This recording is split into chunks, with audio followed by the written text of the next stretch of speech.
આચાર્ય ચાણક્યને નીતિશાસ્ત્રના પ્રખંડ વિદ્વાન માનવામાં આવે છે। આજે પણ તેમણે જણાવેલી વાતો લોકોના જીવનમાં ઉપયોગી થાય છે। તેઓએ ગુણો અને અવગુણો વિશે ભાર મૂક્યો છે, સાથે જ માન સન્માન વિશે ટકોર પણ કરી છે।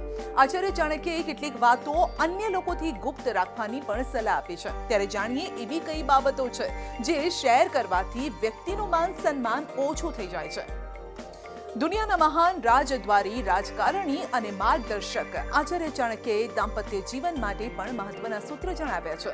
ચાણક્ય નીતિમાં જણાવેલી આ વાતો આજે પણ સંપૂર્ણ રીતે પ્રાસંગિક છે, ખાસ તો એવી બાબતો જેનાથી તમારું સ્વમાન ઘવાય છે ને મનદુખ થાય છે તેવી વાત।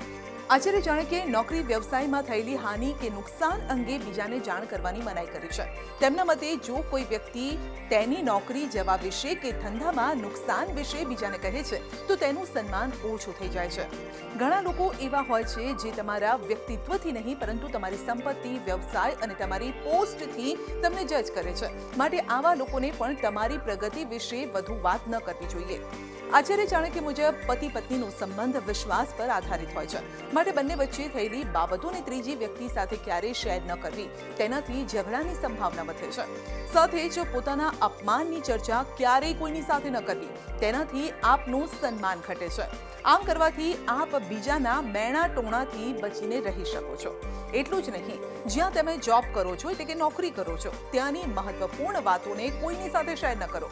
તમારા કામ કરવાની રીત કોઈને ન જણાવો, ક્યારેક તમારી આ જ ભલાઈ તમને વર્ક પ્લેસ પર નુકસાન પહોંચાડી શકે છે। આચાર્ય ચાણક્યને નીતિશાસ્ત્રના પ્રખંડ વિદ્વાન માનવામાં આવે છે। આજે પણ તેમણે જણાવેલી વાતો લોકોના જીવનમાં ઉપયોગી થાય છે।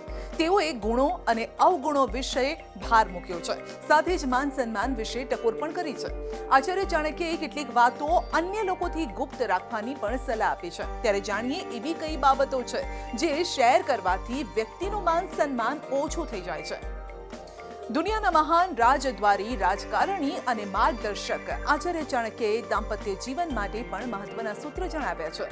ચાણક્ય નીતિમાં જણાવેલી આ વાતો આજે પણ સંપૂર્ણ રીતે પ્રાસંગિક છે, ખાસ તો એવી બાબતો જેનાથી તમારું સ્વમાન ઘવાય છે ને મનદુખ થાય છે તેવી વાત। આચાર્ય ચાણક્યએ નોકરી વ્યવસાયમાં થયેલી હાનિ કે નુકસાન અંગે બીજાને જાણ કરવાની મનાઈ કરી છે। તેમના મતે જો કોઈ વ્યક્તિ તેની નોકરી જવા વિશે કે ધંધામાં નુકસાન વિશે બીજાને કહે છે તો તેનું સન્માન ઓછું થઈ જાય છે। ઘણા લોકો એવા હોય છે જે તમારા વ્યક્તિત્વથી નહીં પરંતુ તમારી સંપત્તિ, વ્યવસાય અને તમારી પોસ્ટથી તમને જજ કરે છે, માટે આવા લોકોને પણ તમારી પ્રગતિ વિશે વધુ વાત ન કરવી જોઈએ। આચાર્ય ચાણક્ય મુજબ પતિ પત્નીનો સંબંધ વિશ્વાસ પર આધારિત હોય છે, માટે બંને વચ્ચે થયેલી બાબતોને ત્રીજી વ્યક્તિ સાથે ક્યારેય શેર ન કરવી, તેનાથી ઝઘડાની સંભાવના વધે છે। સાથે જ પોતાના અપમાનની ચર્ચા ક્યારેય કોઈની સાથે ન કરવી, તેનાથી આપનું સન્માન ઘટે છે।